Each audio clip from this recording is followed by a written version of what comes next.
What's going on, man? Yo. We have known each other since what, 2018? I was just talking about it too. I think it was 2018. Spring of 18. Yeah. Yep. Coaching program, Kevion. Yep. Shout out, my man. Kev. When are you gonna be on the podcast? Never got it. Sounds great. No, it's so crazy. Like that one coaching program, I swear, has changed my life. Yeah. Like literally, I've gotten there. And it's just so many levels to that coaching program, which I'm upset. I don't want to text him because he was obviously having some baby issues. Because I was hoping, because he was gonna redo another coaching program. I don't know if he's like. I don't think. I mean, just talking recently, I don't think he is because it's too much time because he's doing so much. But all good news for his daughter. Oh, for sure, man. So, it's great to see. It's so interesting about the real estate community, and I don't know if it's different in Vegas. Everyone, this is JD. He's from Vegas, big time agent, luxury guy, killing it. Came out here just to do this podcast. Like, people won't even drive 10 minutes to do one. He's driving hours. Well, you're paying him, right? Yeah. You get paid on the backside. Don't worry. Cool. The community following that came around that moment. Was amazing. I'm sure he got some message from people he'd never seen or heard of in his life. For sure. And Isn't that crazy? I can only imagine what that'd be like. Man, that's huge. I mean, so I think he's impacting more people's lives than he knows. And so this is when you realize, like, oh, wow. Like, it's almost like he built up all this equity with people making all those educational videos or whatever, or lifestyle videos or whatever. And then when he needed it was like, boom, overwhelming. I mean, he made all that money off of his, trying to help his buddy who had cancer. It's such a great following. I think someone who has so much impact in people's lives and such an amazing following that he uses it for good. And that's what, I mean, he's a straight shooter, but it's all for good. And I love it. But no, I think that training also changed my life too. I was talking on the way here. For me, it wasn't the real estate too much. I mean, I learned some for sure, but I think it was more of the mindset for me. That was what I really took away from that. That was worth it for every single penny. And that's what I think I learned the most. Well, I didn't learn anything from the coaching side of it because I didn't like he was all about door knocking and cold calling, which I never do. So for me, it was just like manifesting and talking and it's crazy. Like, I mean, everyone's the same way. Like, it works, so then you stop doing it, or whatever the thing is. So it's like, even my time, I like catch myself. I'm like, why can I not keep to something so simple sometimes? It is simple at most, but to your point, I'm manifesting and affirmations. I'm big on that, and I train my daughter on that. She's only 6, so I'm big on that, and I help my team with that too. I'm like, think positive, think forward. But that's one thing I would say, Kevion, thank you. Yeah. Dude, I mean, I've been watching you. I mean, we really only know each other from Instagram and stuff like that. But just like seeing the evolution of your, move, like we were talking about today. Like, I can tell you're making the push to luxury, and just based off of your branding. Yeah. It's cool to see someone see what they want and then like making the brand going to it. Right. I mean, you drove out here just to talk to Kev about luxury. You know what I mean? Like, how many people are going to put that much effort into it? No, I think that's important to talk to the people who you admire, look up to, take small snippets from their business and apply it to your own business. But yeah, it's a journey. I appreciate the compliments, but it's a journey. And I know that, I knew that, I have a 5-year goal, and that's, that's not tomorrow. It's not next month. It's a 5-year goal.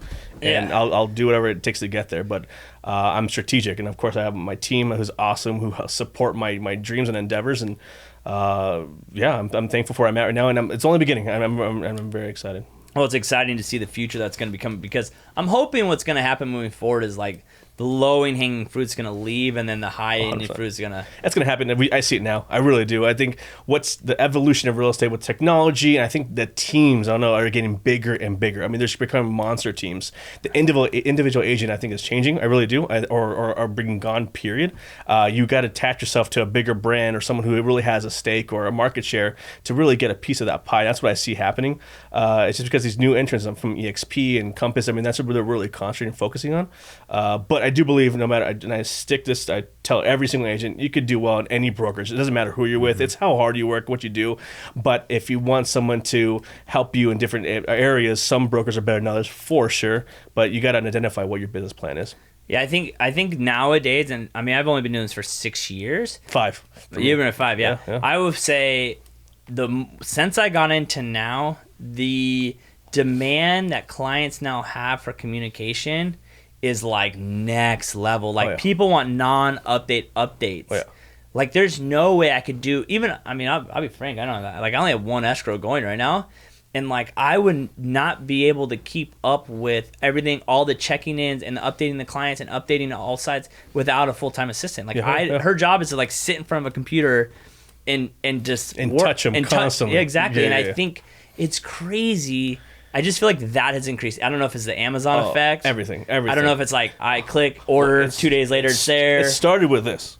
For sure. 100%. I mean, so in your clients, I mean, I think it's also part of our fault because I think in my script and probably your script is I'm there whenever you need. Oh yeah, I right? know. We set the standard, right? So we set the expectation, and that's a problem. But obviously it's nice knowing that I am there for my clients, and they love it too. But to your point, it's I mean 10 o'clock, 9:30 text. 10. So Yeah. I'm not. I've gotten. So I have 2 phones. So like the work phone, burner phone. A work phone goes away. Like I don't. Good for you. Good for you. The work phone away, and that's something that I just kind of had to do. Because I just got to the point where it wasn't the. This is one thing people don't realize. The odds of the calls you get of good news in real estate. Say you do 40 deals a year, you're getting maybe 80 to 100 good calls a year. Yeah. You're getting 5,000 terrible calls. Yeah. You know, when that phone rings, 99% of the time it's not a good call. It's someone needs something. So I started feeling that anxiety. Sure. Of when the phone rang. Sure. Even if it was my mother, you know what I mean? Like I would get that anxiety, so I finally had to start just like separating it and being able to enjoy the moment, going to dinner, not feel like I have to work. I think for me was leverage, right? Making that other people are going to answer those calls for me that don't need me per se, but have a question that someone else can answer. That's why me and my assistant put everything in group text. Okay, there you go. Me and my assistant are all in group text with our clients. So like I tell them, like, if it's not put in this group text, you will not get a quick enough response. There you go. Yeah, and that's what I think for me, that's my biggest thing. To your point, doing 50 plus a year by myself, it's a lot. It's tough. It's I think you don't you have a team now? I do. No, I do. Yeah, I do now. Thank goodness. But before. Oh, when I met you, you were like doing it all on your own. I was like, you're crazy, dude. Yes, funny story. I was doing my video editing, my TC work, my listings, my open house, all by myself. You're crazy. Well, it realizes that I know I can do everything. It's true. I know how everything functions. Yes. But then also appreciate the help I get now. So I think that's the thing too. It's like Adrian. I laugh because people hit us up like, "Yo, can you shoot this for me?" Like we had a guy hit us up like, "I want 6 10-minute videos," and I'm like, "Okay, how much are you gonna charge?" I'm like, "That's at least $3,000." He's like, "Why?" And I go, "Dude, for every minute is an hour of editing." And like, I didn't even have to talk to Adrian because I used to edit my videos too. Yeah. So I know how long it takes. Yeah.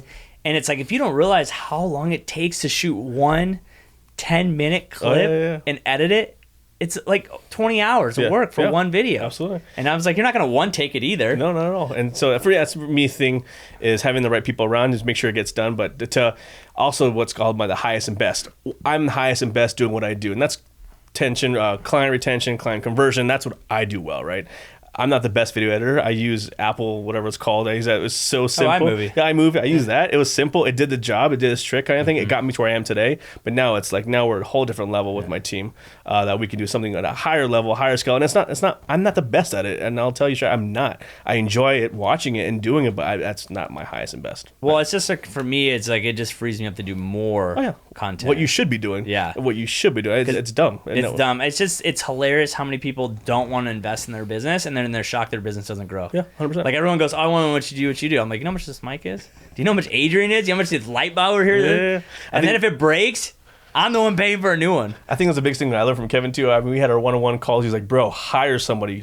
Like, this is crazy. It's scary. Oh, 100%. Oh my God. When I hired my first assistant, I was so nervous. Because I was like, God, that pay. Even now, I'm like, God, rent's due on the rent, and everyone's paychecks are on the first. Like, oh, here we go. Yeah. No, it's hard, but then I realized with the business I could be losing from it, and just this, I was able to go home now and actually enjoy my family a little more, right? And not worry about dumb stuff. And so I think I've got a good thing going. I still have obviously a lot of improvement because I want some growth happening, but I think I'm heading in the right direction. So moving growth wise, you said you're going to be. Is it just working more? Is it just new systems in place? What do you think it is? Everything. I think new systems in place is massive for sure. For me personally, I want to do more of what we're doing right now. I mean, it's really giving back to the community. Obviously, being from Vegas, it's such a unique town, such a unique state. What we're having there is unprecedented times with what's happening there, from no teams to having 2 sports teams to having possibly 3 or 4 on the horizon. I mean, that's crazy in the history of Vegas, right? And then we're having different architects come in now, really revitalizing Vegas because Vegas was getting stale. We had the same builders doing the same thing, and we got a lot of California buyers coming through, and they want something what California has to offer, and that's the design, architecture, modernization, the whole deal. So now we're seeing that happen. So it's really transformed in the last several years. I want to say probably 2018, so when it's really started, and now it's just full throttle, and it's exciting what's happening. And of course, I want it, and my team want to be part of that. And I think I get to sell Vegas every day. It's not a hard sell because it is Vegas, but people don't realize what Vegas has to offer either. Yeah, I love the west side of town by the new ballpark, the AAA team. Yeah. I was pissed when I was in the minor leagues. We were still at the old place in the hood. Cashman, Cashman, dude. Yeah. Oh, I love games in Cashman. It'd be like blowing 40 miles per hour. Yeah. No one would be there. It was hot. The new ballpark is the new park. That whole area is super beautiful. sick. That's called downtown Summerlin. Yeah, so sick. it's a Las Vegas ballpark of the home of the Aviators.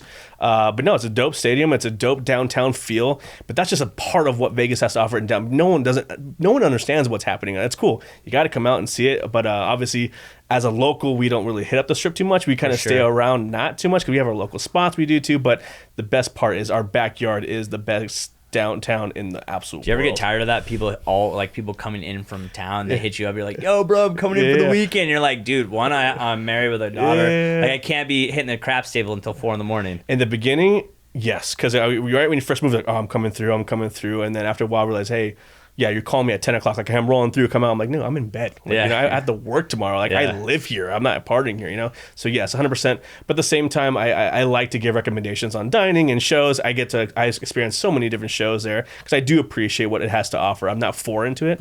So I'm all about recommendations all day for sure. Not a boy. So how many people you have on your team now? 4 agents, director of operations, and a TC or TC/agent. That's my team. You know what would have been great? This has been a great podcast. If we could have had your operation girl on the podcast with you, it'd been awesome. But maybe next time. I think she will. Yeah, I think next time, you should totally bring her in next time. We could have her on the podcast. Seems like a nice girl. I think it's important. I think she could bring value to the table. You know what I mean? For other director of operations. I agree. Sure. I think there's someone out there that does her job who's probably starving for some information right now, wishing that someone would do a podcast. Yeah. And maybe she has to be that one person one of those days. That could be for sure. But no, that's my team right now. Honestly, I haven't recruited a single agent. It's been super organic. I've just been doing my business. Tough, people come to me like, hey, I love what you're doing. Can I join your team? And I'm very selective. At the same time, I wasn't prepared to bring it into. I didn't have anything in place. Like I don't have a training thing going on. And so now we're doing just more structure for that, for onboarding and whatnot. Because I do have a lot of value to give. I know for a fact I do, but I have to make sure it's strategic and it's planned out, so they're just not sitting twiddling their thumbs. Are you a structure guy or no? 100%. I see. I'm totally not. So I in some aspects yes, and some no. For me, like this stuff, I love just off the cuff videos, off the cuff. For me, that's when I'm at my best. But when it comes to, I know I have a job to do, it's got to be structured for me. No, like I don't even have a schedule. Yeah, you have a calendar? No, nothing. I don't even have I don't have like follow boss or nothing. Yeah. So I have nothing. I think so. I don't even have a website. Do you know a website? No. That's so fantastic. No, I haven't had a website for 2 years. So, like I said, I think she's freaking out over here. I think it's perfect that it just shows you realtors out there that you don't. There's no one answer. There's not one answer. Answer to it. No, there's not. And for me, I know what my end game was. I know I need to have the following things for that, right? If I was like, I wanted to do what you're doing 100%, I would do just what you're doing. Yeah. I totally agree with that. I want to do something that piggybacks of what you're doing, which is great. But no, I just feel, because I wasn't a CRM guy either, I was nailing it. Do you have follow-up emails and stuff like that? Well, you used to have drip campaigns, but I do. So I do something that's special. I do weekly video emails for my clients. So that's easy to do, something that you probably do as well. I probably do. Yeah, but that honestly just touching their clients. I'd have to probably put that in. I'd probably have to get a CRM sooner or later and do that. But well, my DO, if you know who that was, she'll tell you which one she uses. I'm so, because a lot of my clients are people who somewhat know me. Obviously, it all comes from social media. Sure. Every one of my deals is social. I worry so much about bothering people that it's like I probably have lost deals because I don't want to put a buddy of mine who we went to high school with on a campaign and he's receiving an email once a week from me. That's my biggest fear, is to walk into a barbecue and everyone be worried that I'm a real estate agent and that I'm going to ask them about deals. It's like Tom Ferry or Mike Ferry or whoever, any coach. Go down your list of people on your phone and call. Like, I have never made that call because I am like anti-bothering people. This is what, if you were one of my agents, this is how I would coach you with this. Let me hear this. So I would We're reversing the coaching program. So let me guess you. You would go this. they're going to need to buy and sell with someone anyways. And if you're bringing true value to them, you should want to help them, because if you do a deal without you, then you're actually hurting them. If it's not you, then who else? I agree. No, I agree. Trust me. I know. Listen, I'm not arguing. I know. I can't. I don't. I also don't believe in being a ninja agent, right? A secret agent. You gotta let everyone know what you do, because if like, oh shit, you never told me. Like, well, everyone knows what I do. Well, I think I do drive a van with my face on the side of it, so that does help. It does. It's a Sprinter van, 2019, high roof, 9 feet high. My face on the side of it. I have seen it. But honestly, that's my thing. Who needs a website when you have that? Yeah, but that's my thing. I think it's important to let the people who do matter in your circle, like, hey, this is what I do, and this is why I'm good at it, right? My goal is to protect. If you're gonna do it down the road anyway, might as well someone you trust. Yeah, and that's my big thing. I agree, and I think that's like that weird balance of like that. Do you get upset when you see someone online buy and sell with someone else that you know, like on Instagram? Doesn't happen too often, I'm not gonna lie. Yeah. But if you need more followers then. Yeah, no. My thing is, it doesn't happen too much. I only get mad when the photos are worse than what I take. Like when I see someone list their house with someone else and their photos are trash, I'm like, how did you pick that person? I'm not gonna. I actually follow more people probably outside of Vegas than in Vegas. It is Vegas, yeah. To tell you the truth, 'cause I'm not from Vegas originally, but obviously I've been there 15 years now, so it's my home. I'm from Southern California, so. But what's interesting, my referral business is really strong through Instagram and social media. So it might be direct, but someone who knows somebody, hey, I know this guy in Vegas, hook him up. Or I have friends who are across the country, like, dude, JD, you do real estate. Yeah. Can you find me an agent, or can you coach me on something? And then I get a referral off that one too. See, that's what upsets me. My old job was baseball, so I was everywhere. So I had people like, you gave me a client. I got my client, Brett. Yeah. It's like people are like, I want to sell my house in Kentucky. Can you help me? I'm like, no, I can't, but I can refer you to someone. That's still cool. But sometimes it's hard to find someone in those small markets that like. That's true. And you're nervous because it's like, I don't want to be like, I know this guy. So sometimes I even get nervous, like, you know what, man, I just can't find anyone out there that I actually know. I do the same thing, but I do at least 2 or 3. I literally interview them for a solid, 7 minutes of dialogue. Hey, kind of look at them up. See, obviously, if it's full of stuff, you can know off the bat. But I do that. But I've gotten a lot of business from just that, which is interesting. Something you don't even think of, another side. Like, oh, I'm getting referral. Do you get a lot of do you get a lot of investors out in Vegas where they're buying second homes out there, or no? Now, so yes, more than ever. Before it was primary residence. Now, so more, or doing the 51% Vegas for the taxes. So seeing that more too. Doctors, lawyers, people with higher incomes are doing just that.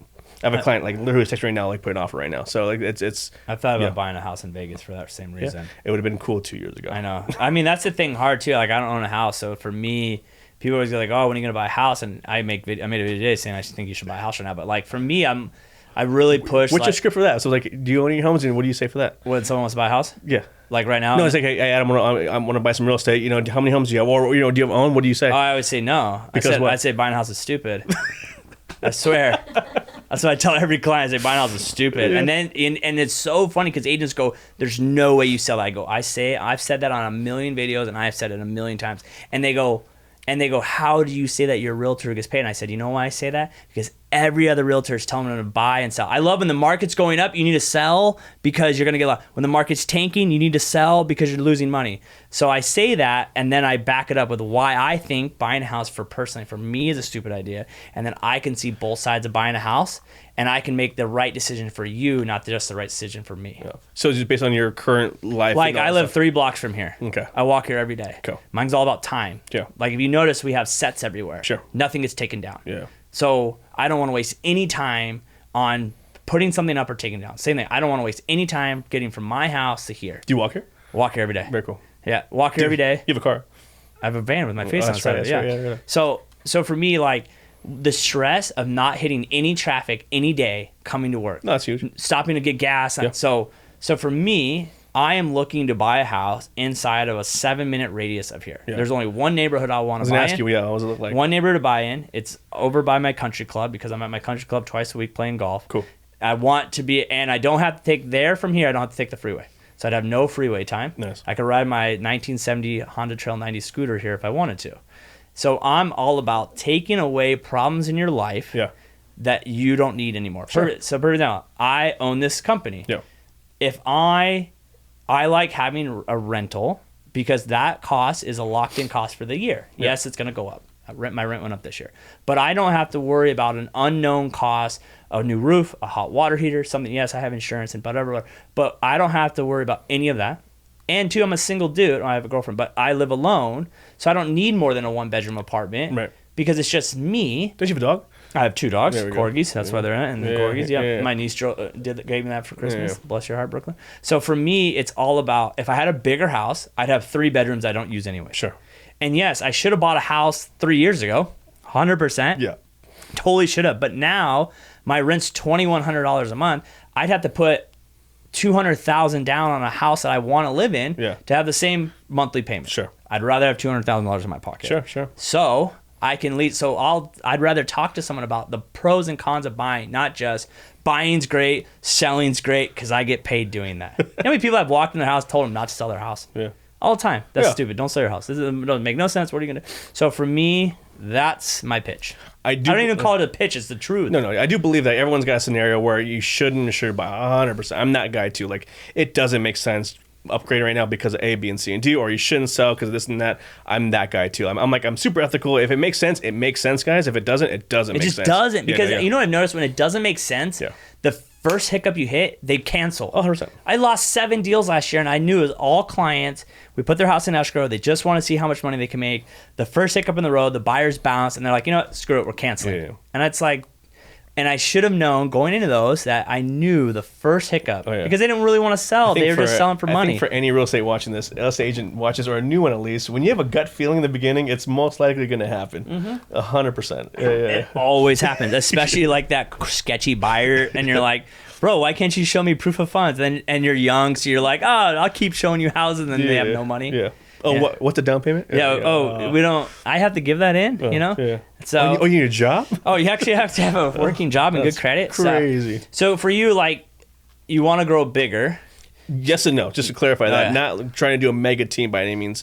More on the volume level. Not even volume. More of the higher end stuff. You know what I mean, I could do 50 deals all day at a 400, 500 price point, or would I rather do 15 at a 3 million to 5 million? Yeah. So I mean, I'd rather do that because I know I've nailed that sweet spot in Vegas. I've done it. I've executed it. Now it's like, okay, how do you get more of that? Now I want to do more of the higher end stuff. So that's what it comes down to. We have some big boys out there who have their name brand. They're killing it. They're doing a great job. But I know there's room for new entrances. They're going to be on their way out. Well, and there's a lot of young money out there now. Oh, for sure. Oh, yeah. So that's, I mean, like Riverside's so old money. Like Brad Allwine, I feel like I bring him up every podcast. But Brad Allwine's the #1 agent in Riverside. He's been the #1 agent for a few years, and thought anything over $1 million. Older guy or younger? No, he's probably 50. Okay. But he's been a realtor since like the 20s. Sure.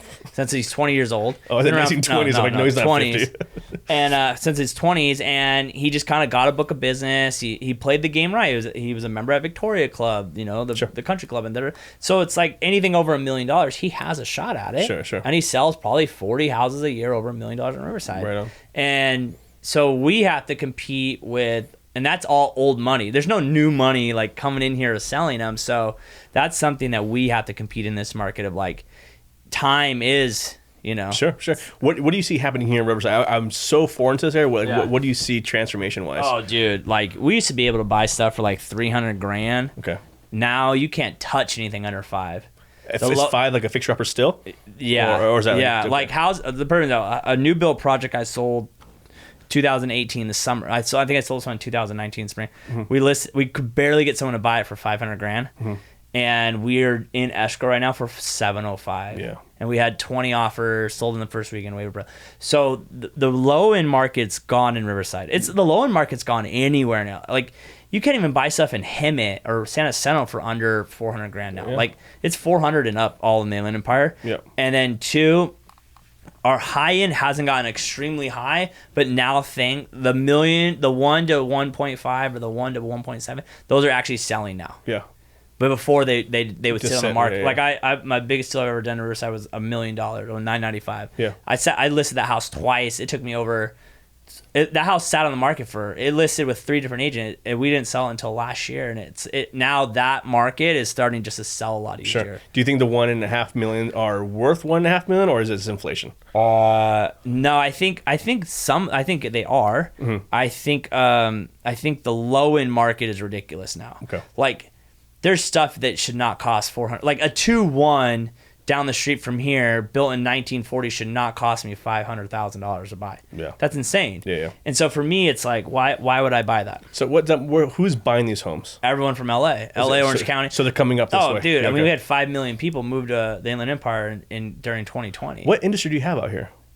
everything. Or is everyone just working Everyone remotely? works remotely. Okay.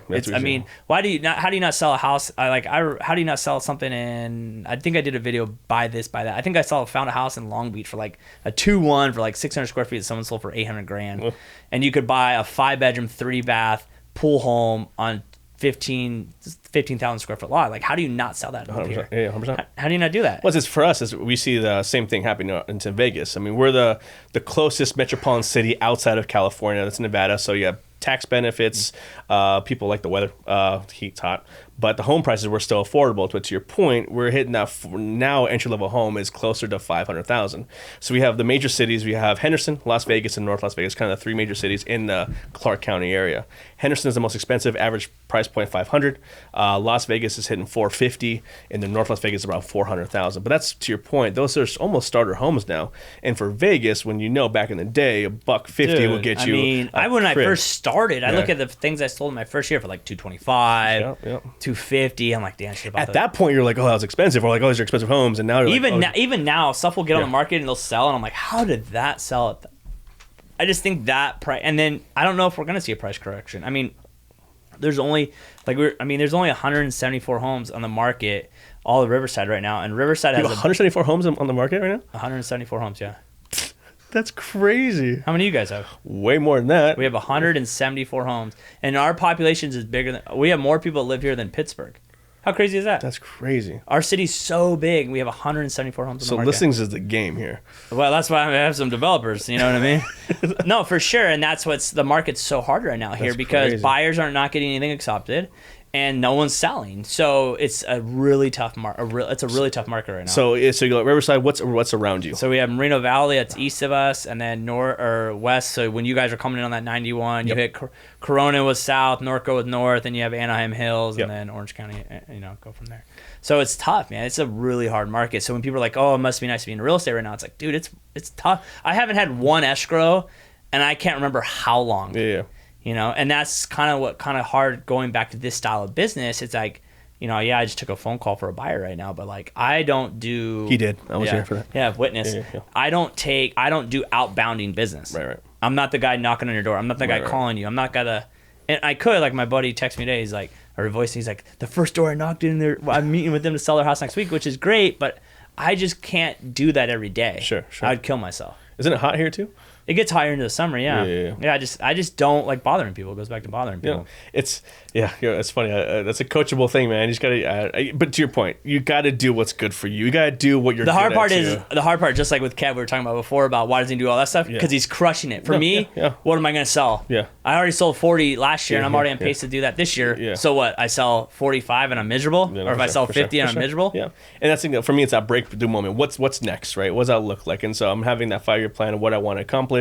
What does it look like? But to your point, I want to do less production. Like that, but it's a crazy mindset when he's like, you're killing it. I'm like, great, I want to do less. Like, excuse me? I'm like, I want to do less and do more focusing on training and coaching. Because the problem is no one who does more, anyone ever said that's not the one doing the deals. No, for sure. Like when people go, we need to double your business. I'm like, you know how much more work that is? Yeah. Or when someone goes, I'm going to go 20 to 40. Yeah.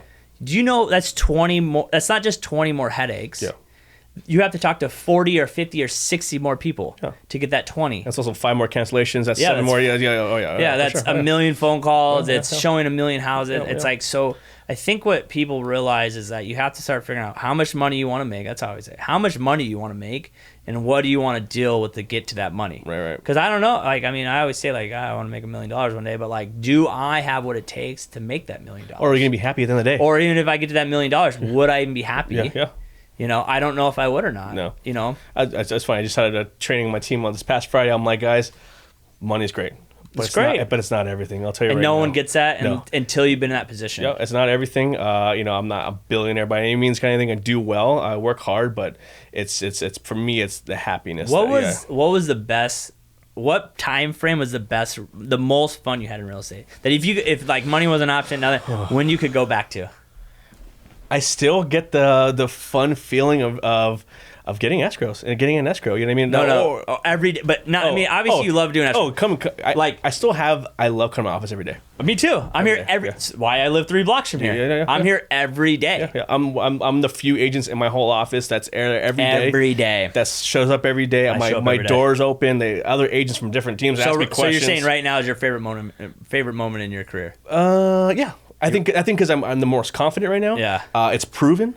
And now people are kind of looking at me like, what's next? You know what I mean? And that's kind of exciting for me. It's kind of a pressure that I welcome. Got it. It's like, all right, what's next? Got it. Yeah. Interesting. Yeah. Interesting. Yeah. But I'm also self-motivated, which is great. But I like to see what's next. Like I want to venture into different things and try it out, and because I know I can do it. It's just putting.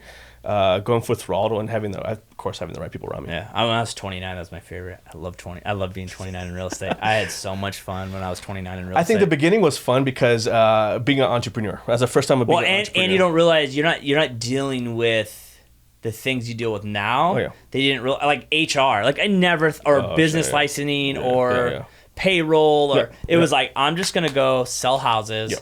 I'm young. I had no, I still don't have kids, but I was young. Like I'd never made this kind of money before. Yeah. I had no rules, no girlfriend. It was so much fun, dude. It was me and like 3 other young dudes. Yeah. So it was just like rage. Awesome. That's awesome. For me, it was the flexibility. Like I love my team, but having no one to really hold anyone accountable. Yeah. I was on my own. I closed a deal, and then me and my wife and my family, we had Disneyland annual passes, so we were there almost every other weekend. I mean, so for 3-4 days, no one to report to. Like that was stuff. That's obviously. Do you do huddle calls in the morning with your team or no? Is that how you do every Friday? Oh, okay. When I started coaching, I had a team I would do every morning. I think that's the real reason I was like, dude, I hate getting up. I hate doing these 7 a.m. calls. That's hard. And then everyone would be like, oh, I'm going to prospect today. Like, what are you going to do? I'm going to prospect. Right? My theory on those morning calls, if your team starts not liking them, you're losing your effect, right? Yeah. It's something, if it's every once a week, if they're excited to learn something, then that's when it's more engaging. If it feels like a chore for them, then they're not going to care. Do you force your team to come in the office? 100%. Oh, no, it depends. If they're newer who need to learn more, 100%. But if someone like, hey, you're doing fine, then you're good to go. Yeah. See, I if I could build the perfect scenario here, it'd be, do you know what the hype house is? No. Oh my gosh. How old are you? 35, 36. How old am I? 37. Okay, yeah. You're fewer. So the hype house is a house. The hype house is a house out in LA, and it's literally. Oh, the hype house. Yeah, the hype house. Oh, that was like some like scientific thing. Your hype is. Hype house. Oh yes, the social media. Yeah. I want to build a hype house office. Hilarious. If I could have, that would be the most fun. Oh, real estate hype house. Yes, I'm in. Dude, think about think about the things that we could make. And the things that we could grow, and the content we could build, if everyone's on, and because we're already doing deals, like at the end of the day, you're gonna do your deals. I'm gonna do my deals. We guys like us, and this is what sucks with new realtors. You don't realize you get to a point where you wake up January 1st, even though you have no idea how you're gonna do 30 or 40 deals this year. It gets done. You're gonna get 30 or 40. Yeah. Like January 1st, put it on the board. You're gonna do 40. Yeah. Just call it a day. Yeah. So could you imagine if you were in the room with high-level people every single day, and you guys see the world the same way in marketing, and that was every single day? Yeah, no, it's awesome. It would be like oh my god, it would be so epic. No, I think I totally agree with that. But the thing is, you get collaborative and you start motivating each other. You just feed off of people. 100%. Outside the box. That's one thing I tell a lot of agents too. There's no secret sauce in real estate. It's kind of the same thing. You show a home, you sell a home, you list a home, you buy a home. Yeah. That's all the same thing. It's how you're going to be different. That's what sets you apart. Videos. Well, how do you just get enough people to know who you are? Yeah, I mean, like, I always tell everyone, I'm like, dude, I DM'd 2,000 people when I first got into real estate on Facebook. Yeah. That's how I got probably my first 5-6 deals. It was just literally, it took me a month. I got blocked 3 times on Facebook. So I that's awesome. What I did is I took almost free listings. I didn't care. I was like, I need open houses. I need people to say that they can trust me listing their home. I took my success story was I found a listing in Summerlin. It was obviously a good area. It was a physician, and I was like, I'll do your listing for a flat fee. It's like $3,000. The home was worth like $1.2. Yeah. $3,000, super cheap. I was like, I'll do everything for you. Mm-hmm. And I did a phenomenal open house. I got 3 doctors from that and a dentist. They all bought homes with me, kind of thing. But that was something I did. Oh, nice. But that was something I did just to get my foot in the door. So sometimes I believe sometimes you got to give away just to get in the door. And that was my strategy. Like, all right, I just need to get in. I don't care what that looks like. And so honestly, if you said 3,000 too much, I would say that's fine. Yeah. Whatever you want to pay me, I'll do it. You know what I mean? But that was my big takeaway was sometimes you just got to just do it, figure it out. And I think that's the mistake agents make now on commission splits. Oh yeah. The second I met with someone the other day, they asked me a commission split, and I'm like, dude, you did 12. You want 85.50, and I got to bill my broker 10. You're 5. You're $2,500 a year for me. Yeah. That's not worth my money. Yep. It's not worth your headache to even be in this office. People are okay when they see it on the contract base, but then when they start getting money in, then they start complaining immediately. It's like, That's what Ryan Surian says that. He goes, I'm not saying, I've sold some houses for free. He goes, no one knows which ones I sold for free. No one does. And no one will ever know. Yeah. But I sold certain houses for free, and that hasn't been a mistake in my career that I have, where I've lost deals where I should have taken them for the longer game, and I didn't think about it, and I was just being an idiot, and I thought I got a little cocky, thought I could pull it off, and I didn't. Yeah. And I look back now where I'm like, dang, I should have taken that listing. But yeah, I think people make that. I did my biggest deal ever. I gave him $1,000 at the listing table. Yeah, there you go. Yeah, it was an expire, and he goes, you give me $1,000 cash, I'll let you list my house. I walked in on a listing, threw cash on the table, nice. And he goes, all right. He goes, if you believe in yourself that much to give me $1,000 straight up, then I don't even need to interview. That's awesome. Yeah. But I hear a lot of coaches now telling, know your worth, know what you're going to. I agree with that. But in the beginning, you have no worth. You don't even know what you're doing. That's the thing. So know where you're worth currently in this moment. If you're doing 100 deals a year and there someone's like for free, then obviously it's not worth your time for sure. But if you're new in the game or want to get in that community itself, then know the long-term gain rather than the short-term, because it'll pay you dividends down the road. Well, it's like, I have developers and people always ask me when I get paid, and I tell them, they're like, okay. I'm like, dude, it's guaranteed deals for me. Yeah.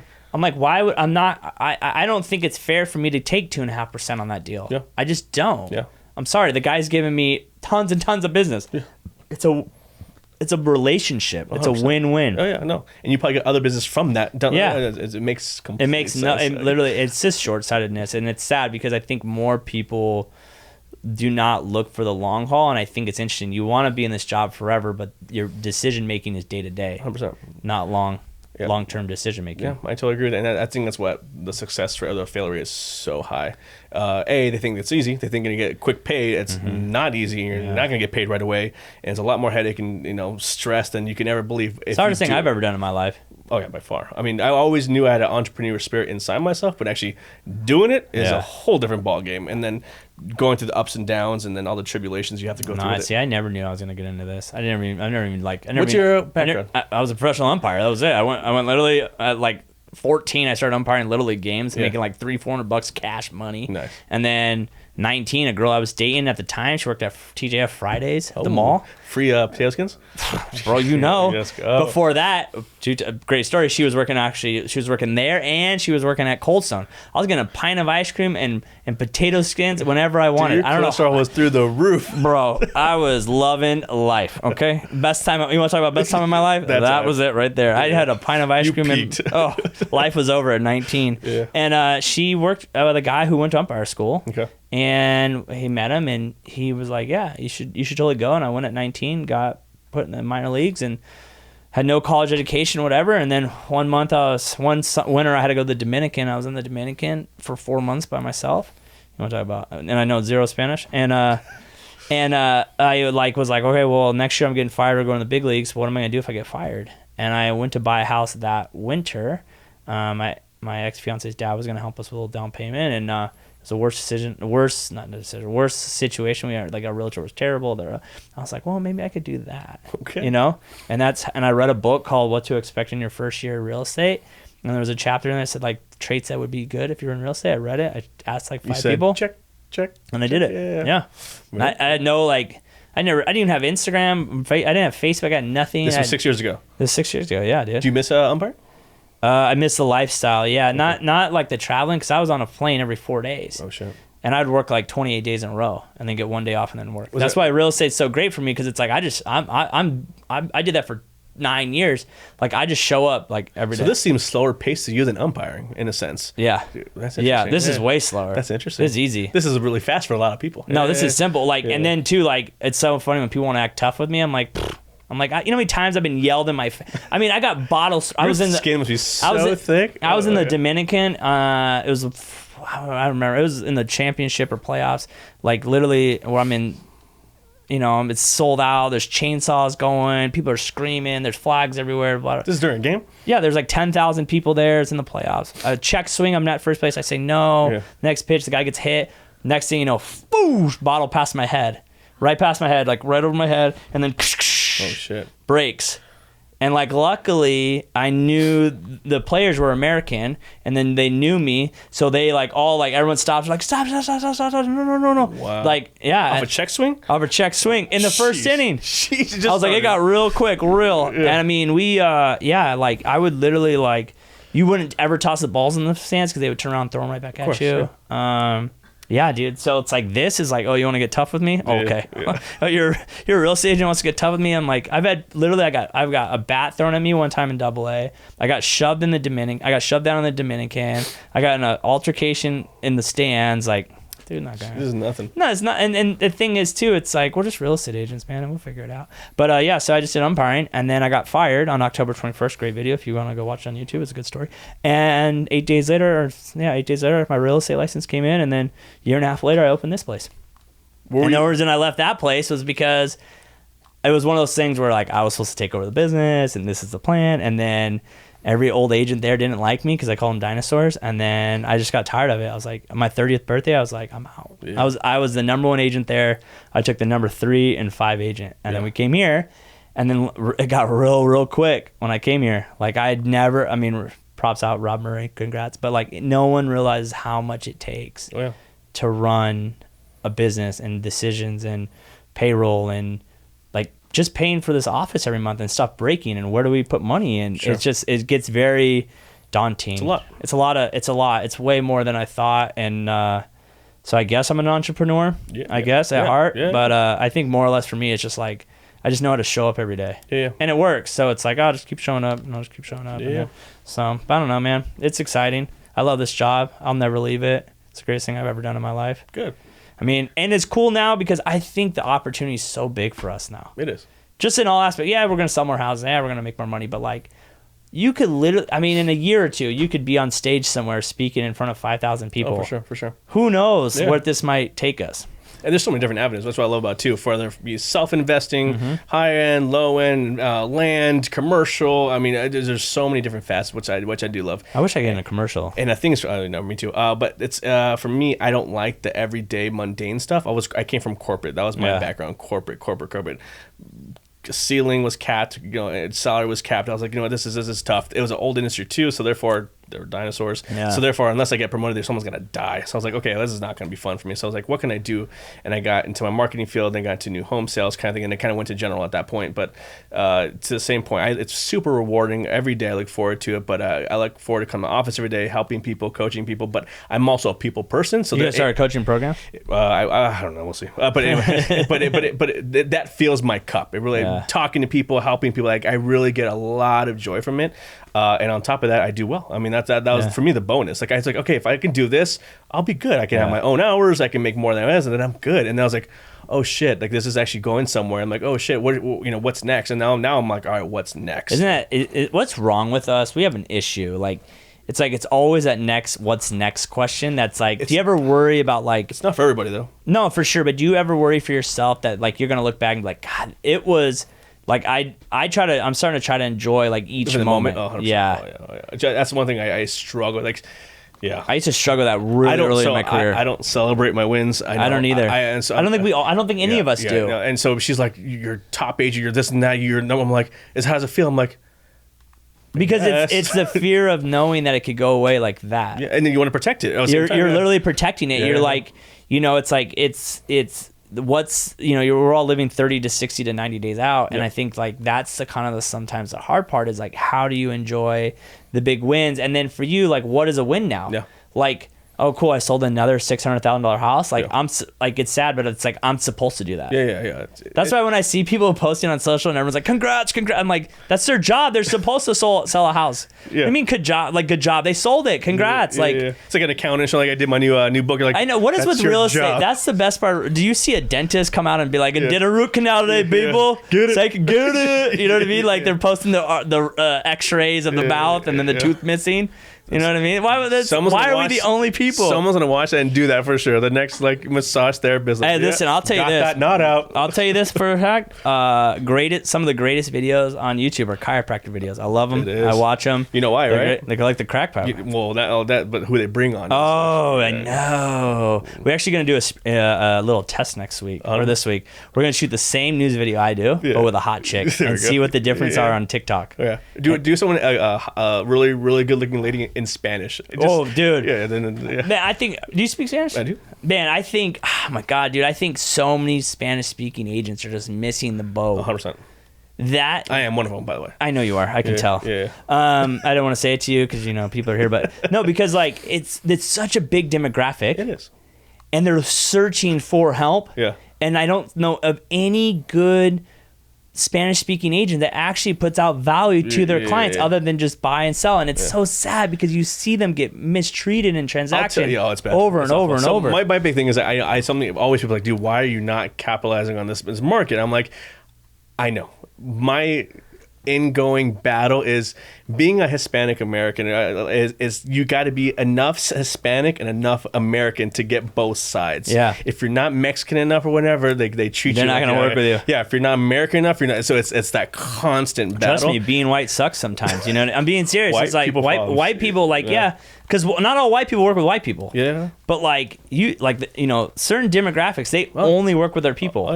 Yeah. And it's not like, but it's like if their first language is whatever language they're just feeling more comfortable. I totally get that. You know, because even for me, like if someone comes in, they don't speak English that well, like it's going to be a struggle. Sure.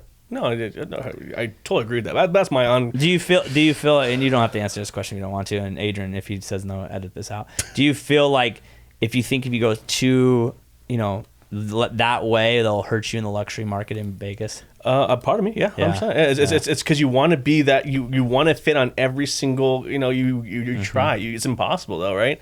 And so that's something I gotta fight through. Yeah. Because everyone has said, dude, do the same thing you're doing just for the Latin market, and now you're just doubled your business. I mean, I think you just need to find someone. I think you need to find someone that's not you. Yeah. And make that their market. No, for sure. Because I think that's sometimes hard. Is like you're trying to get so many faces that then people are lost in what you actually are. Oh, exactly. Yeah, and that's probably a good point. Where hey, I'll tell you what you need to do. This is what you need to do in this language. It's like you just get a puppet master and just like that. But I'm behind the screens. No, I think it's a good opportunity. But to your point, it's a big Latin community across the globe. I mean, there's so much opportunity. There really is. I just don't. Yeah, it makes sense, dude. It's just the hard part is you have to pick and choose because you can't do everything. You cannot. And tell you, I don't want to do everything. I'm sure I don't even want to show up half the time, to be honest. I mean, and I do. That's one thing I pride myself on every single day. I wake up and go, I cannot wake up. You know, it's sometimes someone said this the other day, and I'm like, the problem is positivity is not funny. I said negativity is hilarious. Positivity, no one wants to laugh at that. I said, but I show up every day. If I really didn't like what I do, do you think I'd be here every day before 9 a.m.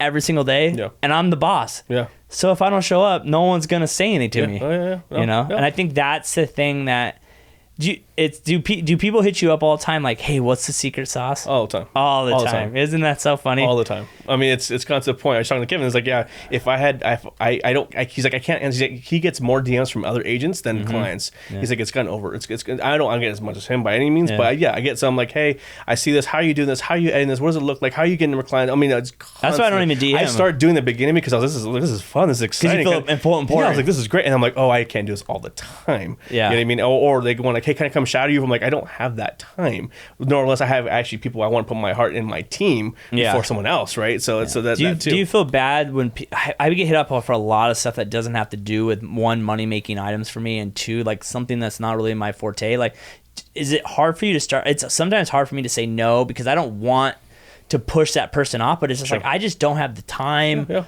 or the resources to do those things for you. I think one of the questions I get is more is would you consider internship? Oh yeah, I just don't have enough for you to do anyway. It's like or I struggle with telling people no on the podcast. Yeah. Like now that I do this, people are like, "Oh, I'd love to be on your podcast," and like I'm like, we had one the other week, and I'm like, "Why would I have you on it?" Oh, I did 20 deals my first year. Congrats. That's not a lot. No offense.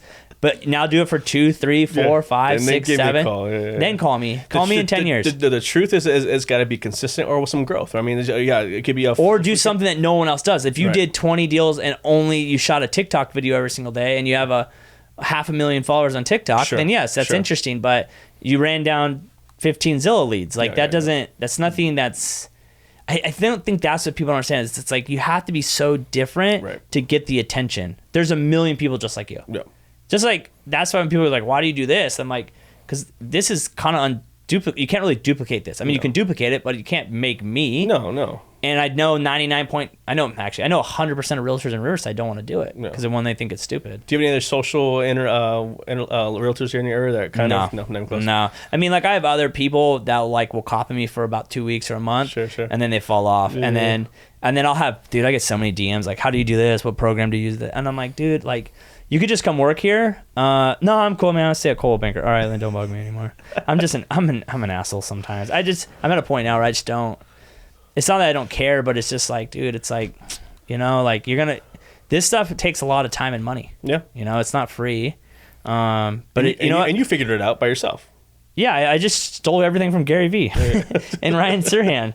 That's something you paid for too. I paid for it. Yeah. I think that if anyone can get anything out of this podcast today is like, something that's super crazy, and I've done it before, is like, dude, you drove all the way out here just to meet with 2 people. How many people would do that? No one. And then agents will meet with me and then miss the appointment. And I'm like, you know what I mean? And I'm like, I have never missed an appointment that I thought was important. I literally drove 4 hours one day to meet a guy because I wanted to meet with him. Yeah. 4 hours. Yeah. I mean, how many, and then you wonder why, if you can't follow with that, you're not going to be able to close your deals. And if you can't sell your mom's best friend to sell your house, why do you think some stranger's going to sell their house 100%, with you? 100%. Yeah. So, man, I appreciate you coming out here, dude. Thanks for having me, I'm super excited to see the future for you. I mean, I wish I was cool enough to do luxury like you, but I'm not. Maybe if I started wearing a jacket or something, I don't know. I don't know what I need to do. I believe in you 100%. Come through to Vegas. Oh, I'll be in Vegas. I might be in Vegas next week, actually, in 2 weeks from now. Oh, no shit. Yeah, the Remax is throwing a big thing. Okay. I might be there, might not be. I will for sure be out there. I am going to Gary V's conference March 22nd to the 24th. It's all about video and YouTube, so I'll be there for that. So we'll hook up. I can come to your office. Please. I would love to. My podcast will be set up by then. Oh yeah, man. Awesome. I'm looking forward to it, man. I think you have some big things, dude. Like I said, it's crazy to see like the growth. I hope people realize more and less I post, I watch. Yeah. And I've watched you grow really big, and it's been very impressive, man. Thank you, man. And same to you. Again, kudos to all this stuff. Yeah, it's something that I aspire to do as well. For sure. If I can learn from you, and I do, and I listen, guys. If you need someone in Vegas, all my clients go to him. Literally, you give him. You don't even have to think twice about it. I mean, let's start helping the good agents get better. Preach. And that's what will make real estate better. And then all the issues we have will hopefully one day go away. Hopefully. Okay. Until next time. Peace. Thank you.